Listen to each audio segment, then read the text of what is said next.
Hello everybody.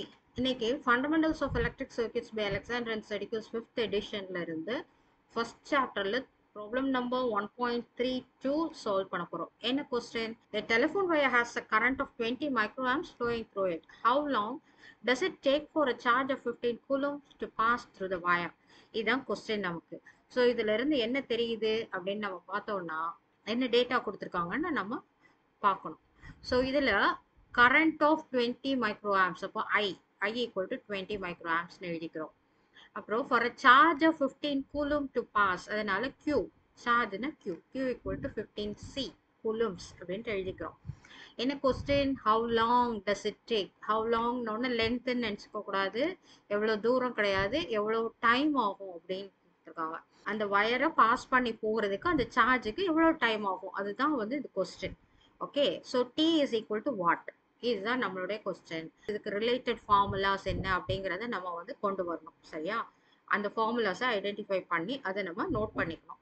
So current, charge, time இதெல்லாம் relate பண்றது அப்படின்னு பார்த்தோம்னா I equal to dq by dt அப்படிங்கிற பேசிக் ஃபார்முலா நமக்கு தெரியும். ஃபுல்லாக ஹோலாக கொடுத்துட்டாங்க அப்படின்னா I equal to q by t அப்படின்னு நம்ம எழுதிக்கலாம்.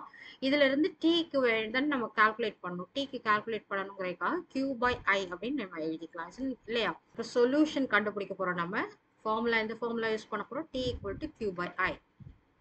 ஸோ கியூவோட வேல்யூ என்ன? 15 கூலம்ஸ். ஸோ அதனால 15 சப்ஸ்டிடியூட் பண்ணிக்கிறோம். ஐயோட value 20 into 10 power minus 6 because it is micro amps. அதனால 10 power minus 6 போட்டிருக்கோம். ஸோ இதனுடைய வேல்யூ என்ன? 0.75 into 10 power 6. ஓகே, இந்த 10 power minus 6 வந்து டினாமினேட்டர்ல இருந்தது நியூமரேட்டருக்கு கொண்டு வந்திருக்கோமோ, அதனால 10 power 6. இப்போ நமக்கு என்ன வேல்யூ கிடைக்கும் அப்படின்னு சொன்னோம்னா 7,50,000 செகண்ட்ஸ் கிடைக்கும்.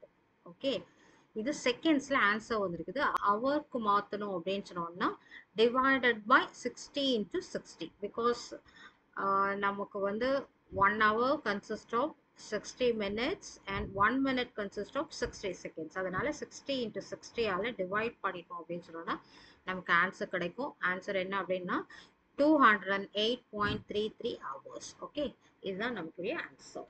Hope you have understood this. ஏதாவது டவுட் இருந்தது அப்படின்னு சொன்னோம்னா நீங்க வந்து கமெண்ட் செக்ஷன்ல கேட்கலாம். Okay, thank you.